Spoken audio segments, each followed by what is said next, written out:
हेर्नु होला, it helps you. Okay, कहिले कहिले कन्फ्युजन भएको बेलामा पनि तपाईले हेर्न सक्नुहुन्छ अनि त्यसपछि त्यहाँबाट तपाईले फर्दर रिभिजन पनि गर्न सक्नुहुन्छ। Okay, now we are from here. आज हामी यहाँबाट छौं। हिजोको कुन थ्योरी होला भन्नुस् त? हिजोको ह्युमन रिलेटिभ थ्योरी हो कि यो? Human relations and behavioural science theories भनेर हो नि त यो टपिक आएको त। त्यही भएर ह्युमन रिलेसन्स थ्योरी चाहिँ इल्टन मायासँग रिलेट गर्यो, अगाडि गयो है। अनि बिहेभियरल साइन्स थ्योरीज भनेर यहाँ पछाडि आयो, आज चाहिँ यहाँबाट आयो। अब तपाईहरुले यहाँ बुझ्न पर्ने कुरा, ल सबैजनाले पढ्नु होला, त्यहाँ आफ्नो स्लाइडमा पढ्नु भयो भने हुन्छ, अनम्युट नगरिकन पढे नि हुन्छ। Behavioral science theories advocate the importance of people's behavior for effectiveness of management. याद गर्नुस्, अब ह्युमन रिलेसन्स थ्योरीले चाहिँ ह्युमनसँगको रिलेसन कसरी इन्क्रिज गर्ने त्यसमा फोकस गर्छ। अनि यसको नामले नै भनिरहेको छ कि बिहेभियरल साइन्स थ्योरी भनेको पिपलको बिहेभियरलाई स्टडी गरेर तपाईले म्यानेजमेन्टको इफेक्टिभनेस कसरी इन्क्रिज गर्न सक्नुहुन्छ त्यो कुरा हो। As a manager you must be the psychologist. तपाई त साइकोलोजिस्ट पनि हुन पर्यो कि म्यानेजरको हिसाबले। कसरी बुझ्न पर्यो भने यो इम्प्लोइजको बिहेभियर कस्तो छ, यसको बिहेभियरलाई तपाईले कसरी इन्फ्लुएन्स गर्न सक्नुहुन्छ, then how can you optimize the productivity.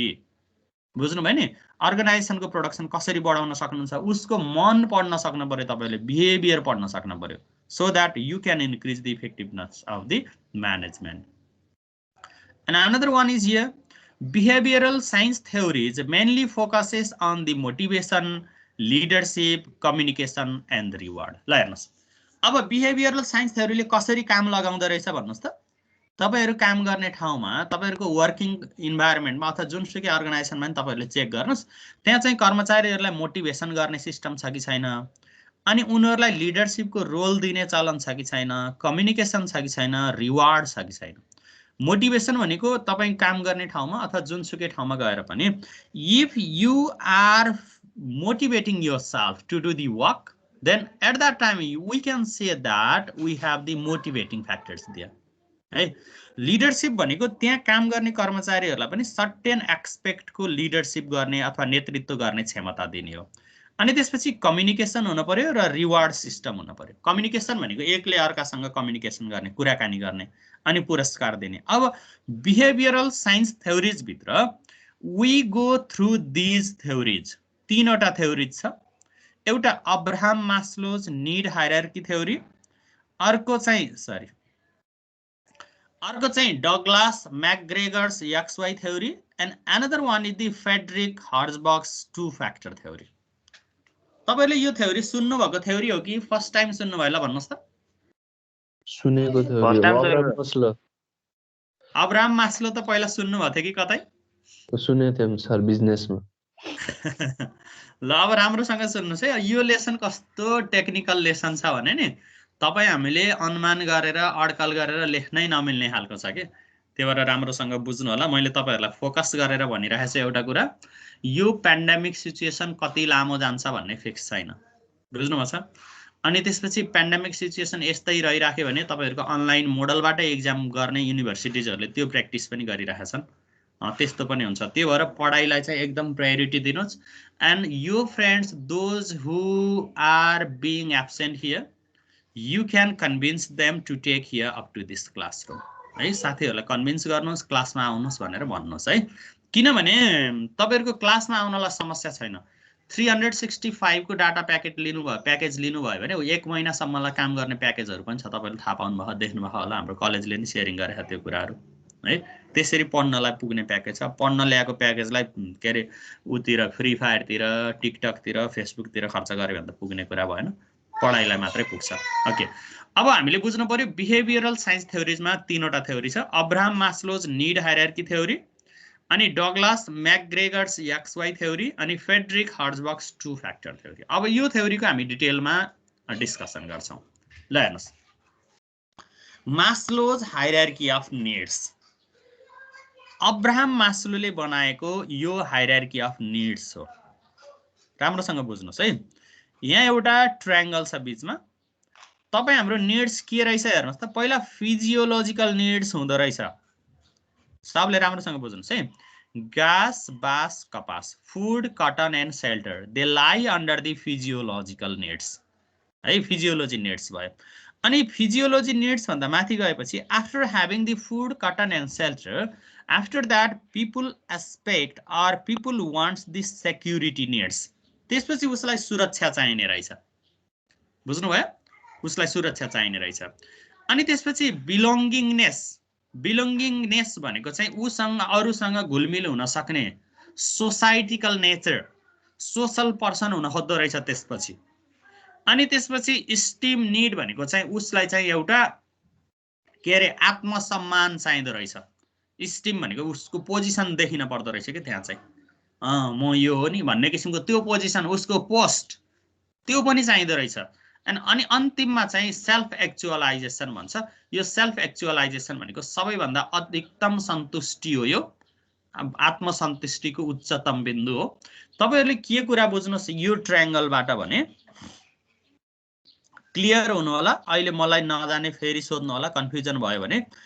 Abraham मास्लोको हायरार्की निड्स, हायरार्की थ्योरीमा फिजियोलोजिकल निड्स, पिपुलको, मान्छेको, जोसुकै मान्छेको पनि पहिला घाँस, बाँस, कपास फुलफिल गर्ने पहिलो निड हुने रहेछ। यो निड फुलफिल भएपछि तलको निड फुलफिल भएपछि बल्ल माथिल्लोमा जाने हो नि। याद गर्नुस्, घाँस, बाँस, कपास नभई मान्छेले सेक्युरिटी खोज्दैन। Okay, so when the people is able to fulfill the food, cotton and shelter, after that people demands the security need. ओहो मलाई त सुरक्षा पो चाहियो। सुरक्षा चाहियो भनेको आफू सेक्युर हुन पर्यो कि, बुझ्नु भयो नि।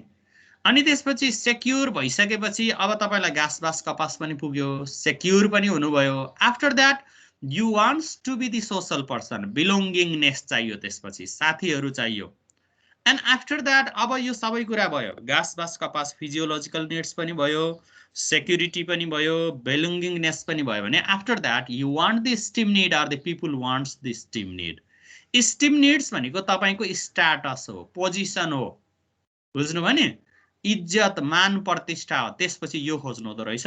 अन्तिममा सेल्फ एक्चुअलाइजेसन भनेको आत्मसन्तुष्ट भएर बस्ने, यो चाहिँ मास्लोको हायरार्की निड हो। उसो भएदेखि जेनरल इक्जाम्पलमा हेर्नुस् त, तपाईले दुईटा कुरा छ यहाँ बाहिर, एउटा जेनरल इक्जाम्पल्स, अर्को अर्गनाइजेसनल इक्जाम्पल छ। जेनरल इक्जाम्पलमा अघि मैले भने नि फूड, कटन, सेल्टर चाहियो, त्यसपछि स्टेबिलिटी चाहियो, मान्छेलाई सुरक्षित तरिकाले स्टेबल हुने, मेरो जीवन यही तरिकाको भए हुन्थ्यो नि भन्ने। त्यसपछि मान्छेलाई चाहिँ फ्रेन्डशिप चाहिँदो रहेछ, साथीहरू। साथीहरू भइसकेपछि उसले आफ्नो एउटा स्ट्याटस बनाउन खोज्दो रहेछ, ओहो फलानु मान्छे त कति राम्रो मान्छे भनेर अरूले चिन्ने कुरा। स्ट्याटस बनाइसकेपछि त्यो तपाईले आफ्नो एचिभमेन्ट हो, यो मेरो उपलब्धि हो भनेर सन्तुष्ट भएर बस्नुहुन्छ, जेनरल इक्जाम्पल। तर हामीले हेर्ने चाहिँ अर्गनाइजेसनल इक्जाम्पलमा हो। How the Maslow's hierarchy of needs theory matches to the organisation. अर्गनाइजेसनमा गएर तपाई जागिर खानु भयो भने सबभन्दा पहिला तपाईले के खोज्नु हुँदो रहेछ हेर्नुस् त, बेस स्यालेरी, न्यूनतम यति स्यालेरी त हुन पर्यो नि काम गरिसकेपछि भनेर तपाईले त्यो कुरा खोज्नु हुँदो रहेछ। स्यालेरी भइसकेपछि अब तपाईको मनमा के आउँछ नि, तपाई स्यालेरीबाट सन्तुष्ट हुनुहुन्छ। After that you do search the pension. ओहो ल मैले जागिर खाँदासम्म त खाएँ, यति वर्षसम्म मैले जागिर खाँदा तलब पाउँछु, त्यसपछि म काम गर्न सक्ने हुन्न। And after that do I get the pension, उसो भए भविष्यको लागि मेरो जीवन सुरक्षित छ त भनेर तपाईले सेक्युरिटी खोज्नु हुँदो रहेछ। पेन्सन चाहिँ सेक्युरिटी रहेछ, बुझ्नुभयो नि। अनि ओहो ल पेन्सन पनि पाउनु भयो, बेस स्यालेरी नि तपाईको राम्रो छ, तपाईले सोचे अनुसार छ, भविष्यमा पेन्सन पनि पाउने हुनुभयो, अथवा सरकारी जागिर भयो, थाई जागिर भयो। त्यसपछि तपाई साथी बनाउनु हुँदो रहेछ कि, अब आफूलाई ढुक्क छ, स्यालेरी नि राम्रो छ, पेन्सन पनि आउँछ भनेपछि अब तपाई चाहिँ बिलोङ्गिङनेस, साथीहरूसँग चाहिँ सम्बन्ध विस्तार गर्नुहुन्छ। अनि त्यहाँबाट चाहिँ you will search the job title. तपाईले काम गरेको ठाउँमा तपाई चाहिँ अब कुनै डिपार्टमेन्टको चिफ हुनुहुन्छ कि, अर्गनाइजेसनको म्यानेजर हुनुहुन्छ कि, अथवा के हुनुहुन्छ, कोअर्डिनेटर हुनुहुन्छ कि, त्यस्तो किसिमको जब टाइटल खोज्नुहुन्छ।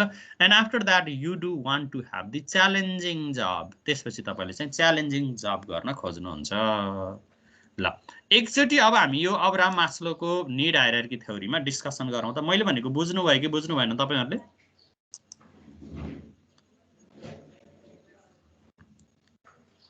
बुझिराख्नु भएको छ भनेको कुरा? हजुर sir.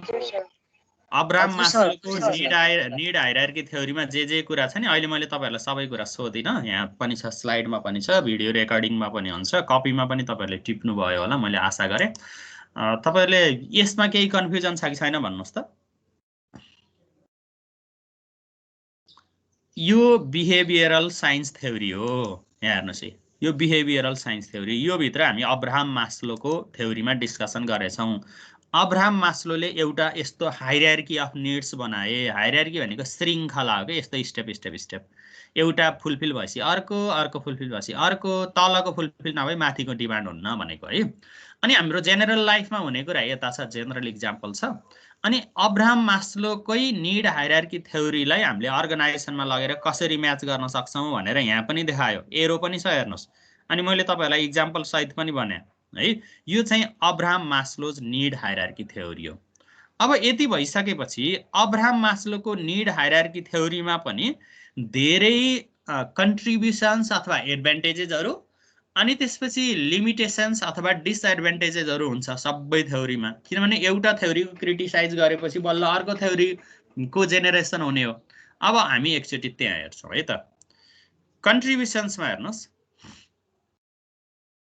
Yes contributions are advantages of Abraham Maslow's need hierarchy theory.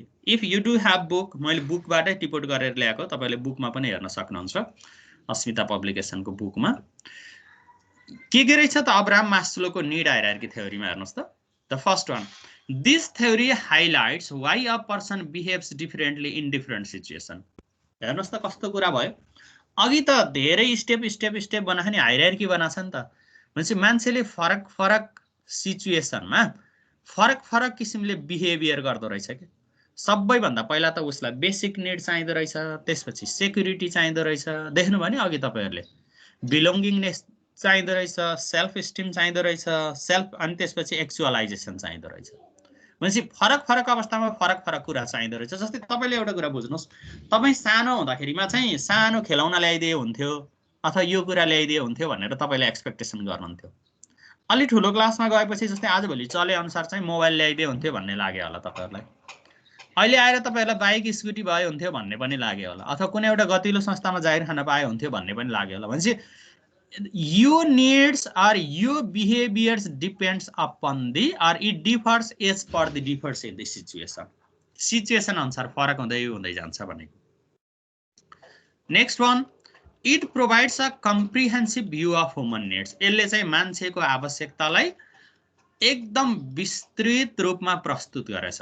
यो हाम्रो सोशल लाइफमा, जेनरल लाइफमा पनि म्याच गर्छ, अर्गनाइजेसनको लाइफमा पनि म्याच गर्छ। अघिको ट्रायंगल भित्रको चाहिँ तपाई हाम्रो जेनरल लाइफ भयो, अनि साइडमा लेफ्ट साइडतिर चाहिँ जेनरल एक्जाम्पल थियो, राइट साइडतिर अर्गनाइजेसनको एक्जाम्पल थियो। त्यही भएर यसले डिटेलमा कम्प्रिहेन्सिभ कुरा गर्छ ह्युमन निड्सको। तपाई हाम्रो व्यक्तिगत आवश्यकता, घरैसी आवश्यकता पनि हुन्छ, अर्गनाइजेसनल निड पनि हुन्छ तपाई हामीले काम गर्ने ठाउँ।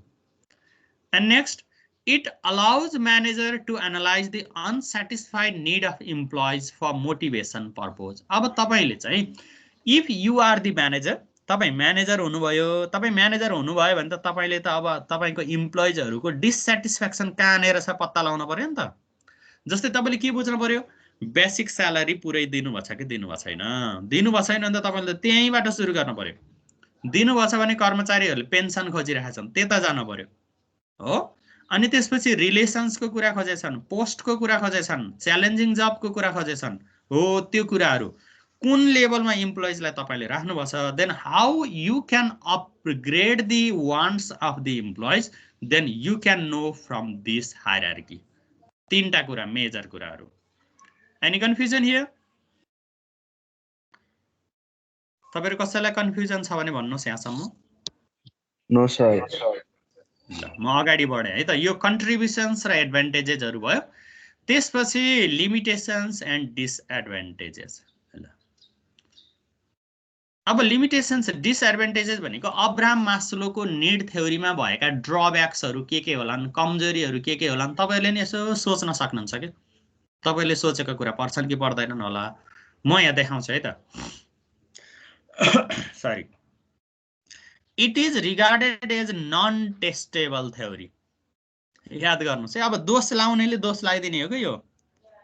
एउटा गीत छ नि खुट्टा तान्नेले तान्दै गरून् भन्ने हो त्यस्तै हो यो बुझ्नुभयो के अरे यो अब्राहम मास्लोले चाहिँ एक्सपेरिमेन्ट गर्नुभयो अघिको हायरार्की बनाउनु भयो तर अब्राहम मास्लोको खुट्टा तान्नेहरू धेरै भयो हरेक थ्योरीमा हुन्छ जहाँ पनि हुन्छ हेर्नुहोस् तपाईका शत्रु छैनन् भने तपाईले प्रगति गर्नुस् त्यसपछि अटोमेटिक जन्मिन थाल्छन् शत्रुहरू बुझ्नुभयो नि इनेमिजहरू जहाँ पनि हुन्छ कि अर्गनाइजेसनमा पनि हुन्छ तपाईको पर्सनल लाइफमा पनि हुन्छ सोशल लाइफमा पनि हुन्छ कलेजमा पनि जहाँ पनि एभ्रिवेयर त्यो नभइकन फेरि तपाईले प्रगति गर्नुहुन्न तपाईको प्रगति छ भने त्यसपछि तपाईको लिमिटेसन्स डिसएडभान्टेज ड्रब्याक्सहरू तपाईको पछाडी लाग्नेहरू त्यसपछि निस्किन्छन् धेरै जब तपाईले केही राम्रो काम गर्नुहुन्छ it is regarded as non testable theory अब धेरैले चाहिँ अब्राहम मास्लोले गरेको यो थ्योरी टेस्ट गरेकै थ्योरी हैन बिना कारणमा उसले बनाएर हाइपोथेटिकल तरिकाले भनिदियो भनेर उसको विरोध गरे it must be viewed as a theoretical base rather then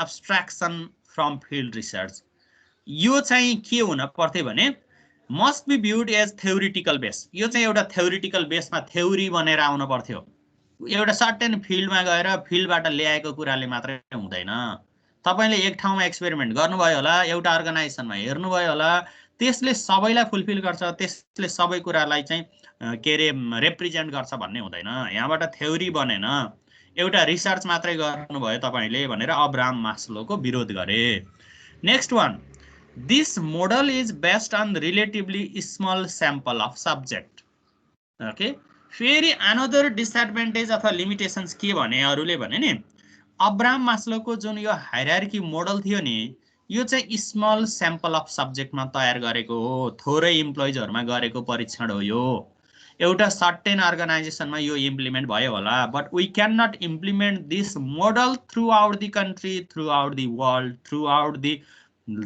large companies organisations भनेर त्यसपछि यसको लिमिटेसन्स त्यहाँनेर डिसएडभान्टेज यो पनि देखियो The classification seems to be artificial as it cannot be classified properly. ल हेर्नुस् त कस्तो विरोध आएछ जुन अघि त्यो हायरार्कीमा क्लासिफिकेसन थियो नि तपाईले अघि क्लासिफिकेसन देख्नु भयो नि त नीड्सको क्लासिफिकेसन एउटा पछि अर्को physiological needs security needs belongingness steam self actualisation देख्नु भयो नि हो त्यो त कसरी क्लासिफाई गरेको के को तरिकाले क्लासिफाई गरेको What are the basis of classification? Classification गर्नुको कुनै एउटा आधार देखिएन यो त आर्टिफिशियल भयो बनावटी भयो भनेर अरूले विश्वास गरेनन् लिमिटेसन्स बनाइदिए यसलाई डिसएडभान्टेजेस बनाइदिए र अब्राहम मास्लोको क्रिटिसाइज गरियो यो कमजोरी छ भनेर हामीले लिमिटेसन्स डिसएडभान्टेजेस लेख्नुस् भन्यो भने हामीले लेख्ने पनि यही हो अरूले भनेको पनि यही हो है and at last the need priority model may not apply at all times in all places. यो नीड को प्रायोरिटी मोडल जुन छ नि यो प्रायोरिटी मोडल सबै समयमा सबै ठाउँमा यही हायरार्की हुन्छ यो पछि यो नै हुन्छ भन्ने चाहिँ छैन के मान्छेले चाहिँ सेक्युरिटी नीड के रे सेफ्टी फिजियोलोजिकल नीड्स पाएपछि सेक्युरिटी नखोजिकन बिलोङ्गिङनेस खोज्न पनि सक्छ के बुझ्नु भयो फिजियोलोजिकल नीड्स भएपछि मान्छेले एकैचोटी सेल्फ एक्चुअलाइजेसन नीडको एक्सपेक्ट गर्न पनि सक्छ भनेपछि एउटा फुलफिल भएपछि अर्को फुलफिल भएपछि अर्को हुन्छ भन्ने चाहिँ होइन है यसमा हामी विश्वास गर्दैनौँ भने उसले त्यसपछि यो डगलास म्याकग्रेगर्स एक्सवाई थ्योरी छ आज हामी यहाँ जाँदैनौँ हामी 957 मा आइसक्यौँ अब आज तपाईहरुलाई भएको confusion if you do have confusion then you can raise the question here तपाईहरुलाई केही कन्फ्युजन छ भने मैले अब